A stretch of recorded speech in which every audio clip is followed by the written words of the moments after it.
இப்போ நம்ம இன்னைக்கு பார்க்க போகிறது எஃப்ஐஐ டிஐஐ.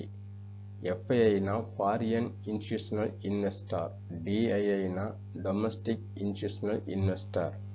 ஆமாங்க, 2ஆம் தேதி டிஐஐ 16,092.98 கோடிக்கு வாங்கியிருக்கிறாங்க. 13,329.91 கோடிக்கு வித்திருக்கிறாங்க. நெட்டாக 2,763.7க்கு வாங்கியிருக்கிறாங்க. அதே எஃப்ஐஐ பார்த்தீங்கன்னா 13,614.78 கோடிக்கு வாங்கியிருக்கிறாங்க. 15,157.34 கோடிக்கு வித்திருக்காங்க. அவங்க பார்த்தீங்கன்னா -1,542.56 கோடிக்கு செல்லிங்கில் தான் இருக்கிறாங்க. ஆமாங்க, எஃப்ஐஐ டிஐஸ் நம்ம மார்க்கெட்டில் பை செல் பண்ணால் தான் மார்க்கெட் அதிகமாக ஏறும் இறங்கும், அதிக ஃப்ளக்சுவேஷன் இருக்கும். ஏன்னா அவங்க கையில் தான் அதிக பணம் இருக்கு இல்லையா, அதுக்காக அவங்க பண்ணுறத நம்ம மார்க்கெட் டைரக்ஷனை முடிவு பண்ணும்.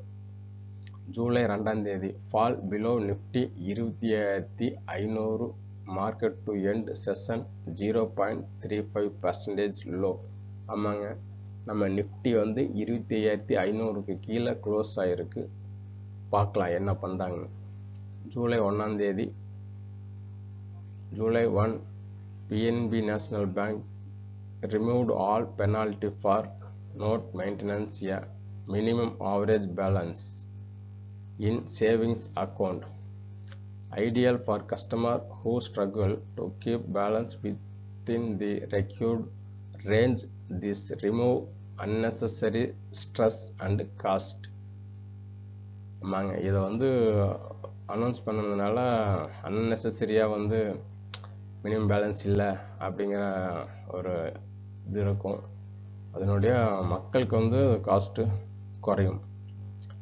HDB financial list 385. ஆமாங்க, ஹெச்டிபி பேங்க்கோட ஃபினான்சியல் நேற்று லிஸ்ட் ஆச்சு. அது பார்த்தீங்கன்னா 835 ஓப்பன் ஆகி 851 வரைக்கும் ஹை போயிட்டு க்ளோசிங் 840 நியரஸ்டில் க்ளோஸ் ஆகிருக்கு. பிரசிடென்ட் டொனால்ட் ட்ரம்ப் அனௌன்ஸ்மெண்ட்டுக்காக மார்க்கெட்டிங், அவருடைய அனௌன்ஸ்மெண்ட்டுக்கு அப்புறம் தான் மார்க்கெட் ஏதோ ஒரு டைரக்ஷனில் பெரிய வாலட்டைல் இருக்கும் அப்படின்னு எதிர்பார்க்குறோம். பார்ப்போம்.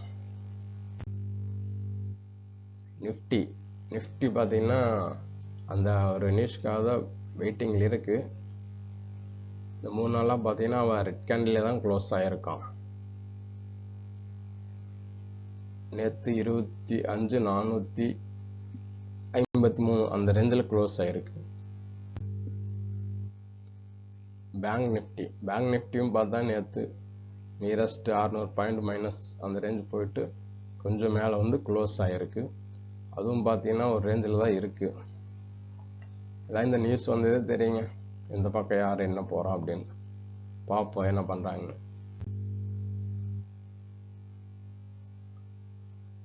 இந்த ஸ்டாக் பார்த்தீங்கன்னாக்கா 3 நாளாவது ஹை கட் பண்ணி ஹைலியே நிற்கிறான். பார்க்கலாம் இவனுக்கு மார்க்கெட் என்ன சப்போர்ட் பண்ணுது அப்படிங்கிறத பொறுத்து தான் எந்த பக்கம் போகிறான்னு நம்ம முடிவு பண்ண முடியும். இந்த ஸ்டாக் பார்த்தீங்கன்னா முந்தா நேற்று நல்லா ஏறி ஹையில் தான் இருக்கான். பழைய ஹிஸ்ட்ரியோட பார்த்தீங்கன்னாக்கா என்னைக்கோ ஒரு நாளைக்கு, அதாவது 20 நாளைக்கு ஒருக்கா, போன 20 நாளைக்கு முன்னாடி பார்த்தீங்கன்னா இதே மாதிரி ஒரே நாளில் ஹை போயிட்டு மறுபடியும் அப்படியே கன்சல்டேஷன் ஆகி அங்கே மேலே போயிருக்கான். இன்றைக்கி அதே மாதிரி தான் நிற்கிறான். பார்க்கலாம் என்ன பண்ணுறான்னு பார்ப்போம். குளோபல் மார்க்கெட் எடுத்துக்கிட்டாக்கா உங்களுக்கு நாஸ்டாக் எல்லாம் ப்ளஸ்ஸில் தான் க்ளோஸ் ஆகிருக்கான். எஃப்டிசி நியூட்ரலில் இருக்கான், டவ் நியூட்ரல் தான்.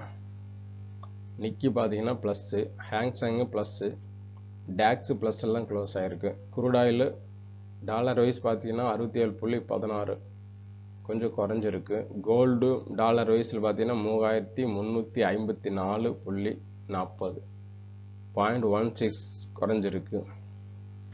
ஈரோ 1 நியூட்ரல் தான் இருக்குது. ஜிபிபியூஎஸ்டி அது 0.10% ப்ளஸ்ஸில் தான் இருக்குது. நன்றி நண்பர்களே. இது ஒரு Rio stock market training academy. இந்த மாதிரி நம்ம இன்னும் நிறையா வீடியோஸ் போட போகிறோம். பாருங்கள். இன்னும் இதில் நிறையா உங்களுக்கு தேவையான பேசிக்கெல்லாம் நாங்கள் வீடியோவாக போட போகிறோம். நீங்கள் ஃபாலோ பண்ணுங்கள், சப்ஸ்கிரைப் பண்ணுங்கள், உங்கள் நண்பர்களுக்கும் ஷேர் பண்ணுங்கள். புதுசாக இருக்கிறவங்களுக்கு இது ரொம்ப யூஸ்ஃபுல்லாக தான் இருக்கும். நன்றி நண்பர்களே.